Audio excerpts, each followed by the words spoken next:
Hi my loves, my name is Nicolette. Welcome back to my channel. Today we're starting off our book club series. Today is going to be episode 1. We are chatting about this amazing book that I read this year that I want to tell you guys all about. So to set the scene for you guys, this series is basically going to be me coming on here telling you guys about books that I really enjoyed reading, giving you guys like a brief synopsis, a little review, a little tea on the book. And if you're feeling it, if you want to read the book yourself, you can go ahead and do so. Today's episode 1, I decided to just like record this on the fly, which is why I have my microphone here today. I literally was going to record on my other camera with like the clip-on mic so we could look a little bit more clean, a little bit more professional.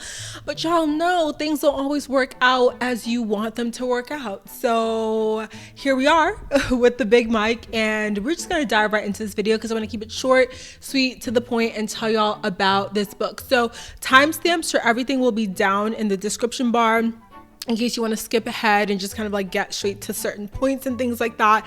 But go ahead, like I said, grab your water, grab your tequila if you're feeling spicy. Let's go ahead and dive into the first ever book club video. So I have my notes here on my phone. If you guys see me looking at my phone, don't mind me. I'm not being rude. I'm just literally referencing the notes so that I can bring you guys a very concise, precise, up-to-date, juicy, in-depth video. Okay, that's why I have my phone and that's why I have my notes. Today's episode, we're gonna be talking about this book called, oh my god, LOL, why don't I have the title of the book here? We're back. We've collected ourselves. The book is called The Sanatorium, a novel. It's written by Pearse. So to give you guys a really good intro into the book, I'm going to start off by reading the summary. And this is the summary that you guys can find on Amazon if you get your books from Amazon, maybe Barnes & Noble. I don't really judge where y'all get y'all books at. I get mine personally from Amazon because I have a Kindle. But if you go online and you look this book up, here is the summary that you guys are going to encounter. Half hidden by forests and overshadowed by threatening peaks, Sommet has always been a sinister place. Ooh, sinister. Long plagued by troubling rumors, the former abandoned sanatorium has since been renovated into a 5-star minimalist hotel. So I feel like already we're setting ourselves up for some really juicy tea, some serious things that are happening here, because hello, we have a place that was previously basically an insane asylum that has now been turned into a hotel. I feel like if that is not the perfect setup for a novel that is gonna like scare you a little bit, that's gonna make you kind of like, you know, look over your shoulder a little bit, I don't know what is. An imposing, isolated getaway spot high up in the Swiss Alps is the last place Elin Warner wants to be. But Elin's taken time off from her job as a detective, so when her estranged brother Isaac and his fiancée Laure invites her to celebrate their engagement at the hotel, Elin has no reason not to accept. After arriving in the midst of a threatening storm, of course, we gotta have a good storm, Elin immediately feels on edge. There's something about the hotel that makes her nervous. Maybe it's the fact that it used to be an insane asylum. That would probably put me on edge too, you know? And when they wake the following morning to discover Laura's missing, Elin must trust her instincts if they hope to find her. With the storm closing off all access to the hotel, the longer Laura stays missing, the more remaining guests start to panic. Elin is under pressure to find Laura, but no one has realized yet that another woman has gone missing. And she's the only one that could have warned them all how much danger they're all in. We love a good cliffhanger when it comes to a synopsis, and I feel like that one truly encompasses the book really well. So in terms of my rating, let's go into my rating. I'm gonna give this a 5 out of 5. Now I might be really generous with my ratings. I feel like at times I can be a little generous, okay? I tend to, if you've ever followed me on Goodreads, which I'll put my Goodreads down below in the show notes in case you want to see what I'm reading, see what I have read, things like that, get some recommendations. I will say that I am pretty generous when it comes to my ratings, but at the same time, I feel like this book literally hands down deserves the 5 out of 5 that I have given it. Let me summarize a little bit of my thoughts and tell you guys why I have decided to give this book a 5 out of 5 stars. The minute I started reading this book, I was already scared. I was already scared. I don't know, maybe I'm just a scaredy cat. That could very well be it. But y'all, I personally like to read my book. Let me give y'all a setup of how I like to read my books. I typically have the lights off. Yes, I have the lights off. That's why I read on a Kindle. I have the Kindle Oasis, so it has like the backlight, or I used to read on my iPad a lot and have like the light on, like the backlight. So I read in the dark. I usually have my covers over my head. I have the air on because y'all know your girl lives in the South now, so you gotta have the air on, okay? So it's very much like pitch black. I'm reading in the dark. It tends to be pretty quiet except for the AC going. I'm setting a certain like spooky scene, if you will, and not necessarily on purpose. I just prefer to read right before bed, and I just prefer to read in the dark versus having a light on, and it helps me to sort of like doze off right before bed. From chapter 1, this book had me hooked. Like I remember reading the first chapter, hearing something go like bump in my kitchen and be like, who about to come kill me? Like I was so scared. And I think it's just a way, I think honestly it has to do with the way that the author has written the book, the way that it sort of opens up the first chapter, the first scene. You sort of get a glimpse of sort of the horror that you're about to walk into when it comes to the tale that's going to be told in the book. And it sets the scene right before you meet the main character, right before you start to realize like how much has truly gone on at this hotel and how much is going to truly go on at this hotel. You kind of are thrown headfirst into, I would say, kind of like the peak of something that happened there that sort of sets this like really climactic and really sort of terrifying and chilling scene of what's going to take place. And I feel like from that first chapter, like I think with a lot of books, especially if you are a big reader, a big psychological thriller reader like I am myself, you tend to know off the gate whether or not a book is going to be worth your time. I feel like some of them take a little bit to get into it, and you know when a book has potential, I would say.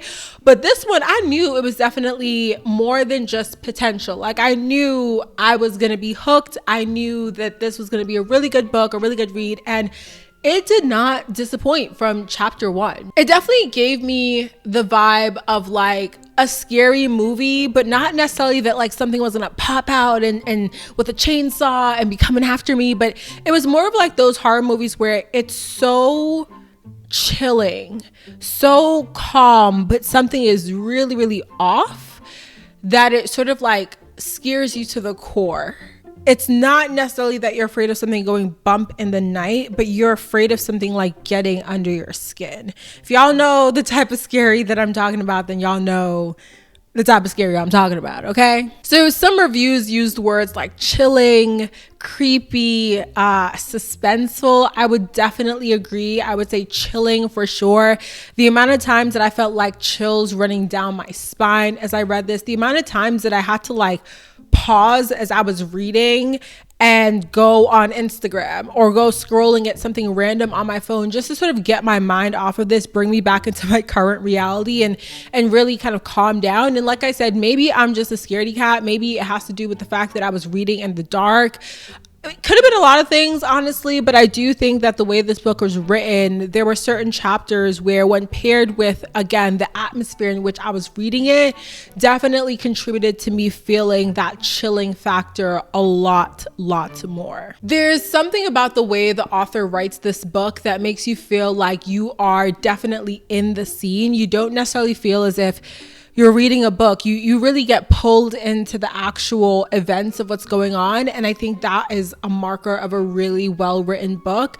I know sometimes when I'm reading, if the book hasn't yet grasped me, I can feel myself thinking about like, what am I going to eat for breakfast tomorrow? Like what errands do I have to run tomorrow? Like checking things off in my mind, thinking about other things. And I didn't necessarily feel my mind wandering in that way during this book.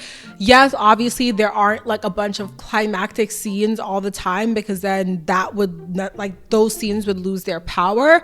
But I think the way the story is written and the way it's told really pulls you in and allows you to feel as if you are truly immersed in the story itself. So this is a book that I read a few months ago when I was living in my last apartment, for reference, and I truly enjoy it. It was one of the books that I honestly really loved. But I will say, same thing with books and book reviews, I feel like you have to kind of like draw your own conclusion. I remember recommending this to a friend, and she actually started to read it, and she was not necessarily hooked from chapter 1. So it just goes to show that as much as I can love a book and I could love psychological thrillers, and maybe you do too, you might not necessarily enjoy this, but I would highly recommend it, especially if you like thrillers, to at least give it a chance and see if you feel it. I will say one thing to note about this book as well is that it leaves you off with a cliffhanger. And I remember being left off with the cliffhanger, and that was one thing I saw in reviews as well, that people were like really pissed off about the cliffhanger. They were like, what does this mean? Why'd y'all leave it like this? What's going on? People were just like up in arms, which I'm just like, it's a book. It is not that serious. Like, it is not that serious. But one thing to note though is that there is a sequel coming. So I'm so excited. The sequel, I think it's set to come out in the spring of 2022. So if you enjoyed this book and if you enjoyed this author's writing, definitely stay tuned for the sequel. I believe at this time it is out for pre-order on Amazon. I forget the name of it, but if I remember and I can find it, I will link it down below for you guys as well. The sequel is supposed to come out. I'm super excited for that. I think it's gonna be good. I believe I've also read a couple other books written by the same author.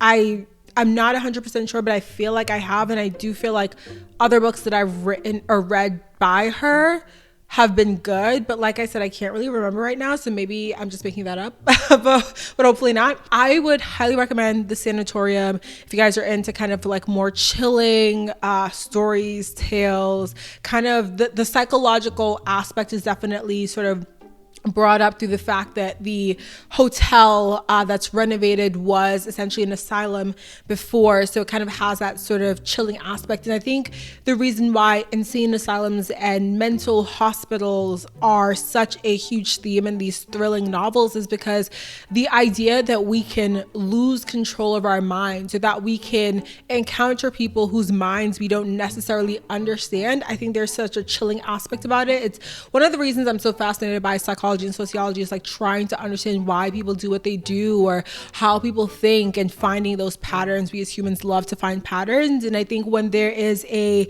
group of people whose mindset you don't necessarily understand, or whose pattern and reasoning doesn't seem to mimic that of everyone else in society, it can seem a little bit scary, right? They're the black sheep of society, and we are essentially afraid of them because we don't understand them. And obviously mental illness is an illness, right? And there are different mental illnesses, of course. So it's nothing to necessarily be afraid of, right?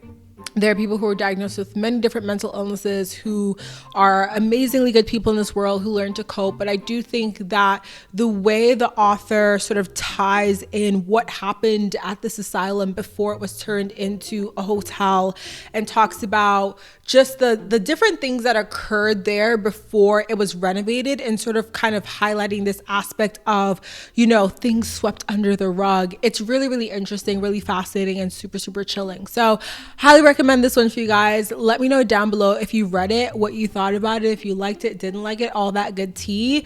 And let me know if you guys don't mind the mic. I personally didn't mind the mic, holding the mic for this. If it's bothersome, let me know down below, and I can try to figure out a setup that has the clip-on mic that's a little bit more conducive to less distraction. But thank you so much for watching this video. Make sure you give this video a thumbs up if you enjoyed it. Subscribe to my channel if you haven't already, and I will chat. My camera cut off as I was trying to wrap up my intro, but make sure to give this video a thumbs up.